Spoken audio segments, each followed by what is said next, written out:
Russia is still in a gigantic protraction over the war in Ukraine. The main reason for this is that the number of Russian military casualties exceeds 700, according to UK intelligence reports.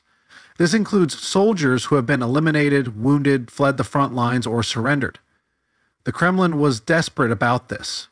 Russian President Vladimir Putin even asked North Korea for help to compensate for the losses in the army. As you know, the Pyongyang regime sent nearly 200 zero troops to K, including 1,500 special forces for Russia. These additional North Korean troops, including the Storm Corps, have so far failed to deliver the desired result. In fact, the Storm Corps suffered nearly 1,000 casualties after a Ukrainian airstrike in KSK. The latest casualty figures for North Korean soldiers fighting for Russia in KSK were reported to have exceeded 3,000. This has made Vladimir Putin even more depressed. Neither his own army nor the North Korean troops were achieving anything for the Russian leader. Moreover, the military operation in KSK had still not been completely suppressed. In the aftermath, Russian President Vladimir Putin recalled his decision to mobilize on September 21, 2022. Previous mobilizations had taken place in the Russian Empire during the Russo-Japanese War in 1904 and at the beginning of the First World War in 1914. During the Second World War, the Soviet Union mobilized its population and industry following the German invasion in 1941. Putin broke new ground by announcing that he would launch a new wave of mobilization in the 21st century, mobilizing 300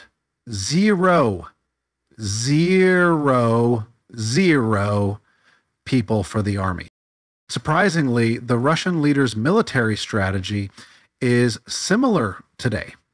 This time, the Russian regime is seeking to send 300 soldiers voluntarily to the war in Ukraine. Yes, you have not heard wrong. Putin made the critical decision to repeat the mistake he made in 2022 and announced that he would send 300 of his troops to the very center of the line of fire. What kind of disaster will this incredible situation, likened to a second wave of mobilization in Russia, drag the country into? What does Putin intend to achieve by recruiting 300 additional volunteer soldiers after the first wave of mobilization and having additional soldiers from North Korea fight in KSK? Will this new conscription model collapse the Russian army? Isn't the Russian army already in a state of collapse? We will answer all of these critical questions together and look at how the war between Ukraine and Russia has thrown Putin into a blind darkness from which he cannot emerge. We will also look at the direction the war will take in the future. Okay, first let's take a look at how Russian volunteers will be recruited to join the war in Ukraine. Presumably, they will be inexperienced soldiers currently undergoing short-term training inside Russia. Even Balov, the head of the training department of the Russian armed forces, did not specify when the 300 reservists were trained. There are many doubts about this, but the Russian military leadership claims they were trained in 2024. Former Defense Minister Sergei Shoigu established 9 reserve battalions to train and prepare contract soldiers to compensate for Russia's losses in Ukraine by the end of 2023.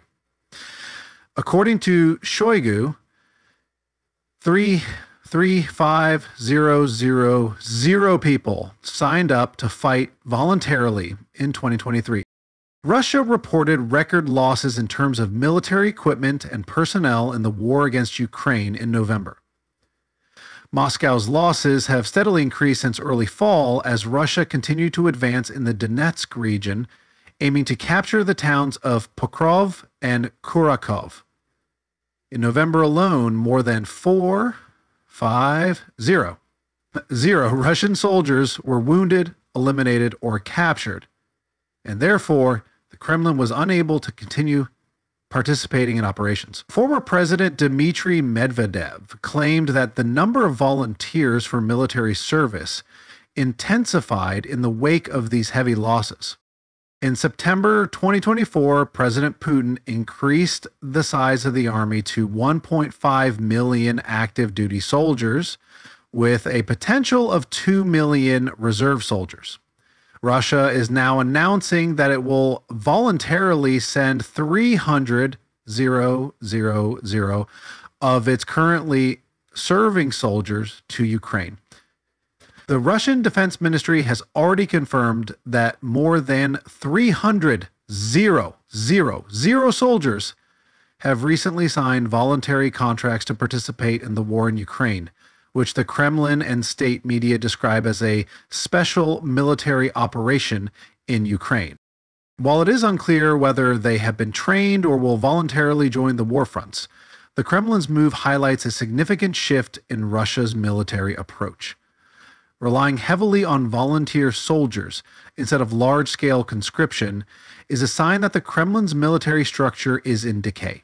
Even Balov, head of the Combat Training Directorate of the Russian Armed Forces, said the creation of reserve regiments designed specifically for this purpose had been successful. But it seems unlikely that a professional army can be replaced by 300,000 reluctant but volunteer battalions. This is because these regiments are usually new recruits willing to serve for a certain period under contract, offering an alternative to compulsory service. In other words, volunteer military elements can only increase the casualty figures of the Russian army, as they will not receive adequate training in warfare. Despite the possibility of higher casualty rates, this volunteer force is becoming a surprisingly integral part of Russia's military strategy. It allows the Russian government to mobilize additional forces for the ongoing war in Ukraine without resorting to mass conscription, which could be seen as a politically sensitive move. Voluntary service contracts usually come with stipulations on salary, benefits, and the duration of the soldier's commitment. The government's reliance on these contracts reflects a broader trend in the Russian military. Leave it here. This trend aims to strengthen its ranks with individuals willing to fight for compensation instead of compulsory service. This is seen as another element that could set Russia up for military disaster rather than success. There are also, of course, doubts as to whether these 300,000 soldiers will actually join the war of their own free will. And since Russia once launched such a mobilization campaign and even sent university students to the Ukrainian front lines, it is unclear whether these troops will face similar coercion. In particular, the number of military casualties within the army and the lack of basic humanitarian conditions on the front lines are likely to reduce the willingness of Russian soldiers to participate in the war in Ukraine. However, Putin will likely find a way to build up this military reserve despite all these problems. Even if this additional military force materializes, it will probably be very difficult for Russian commanders to keep additional reserve forces on the front lines. The impact of the war on morale, combined with the lack of a clear end in sight for Russia, makes it difficult for commanders to keep their forces together. The Kremlin is also trying to replace soldiers who have fled the front lines and troops who have been eliminated or wounded with an army of 300,000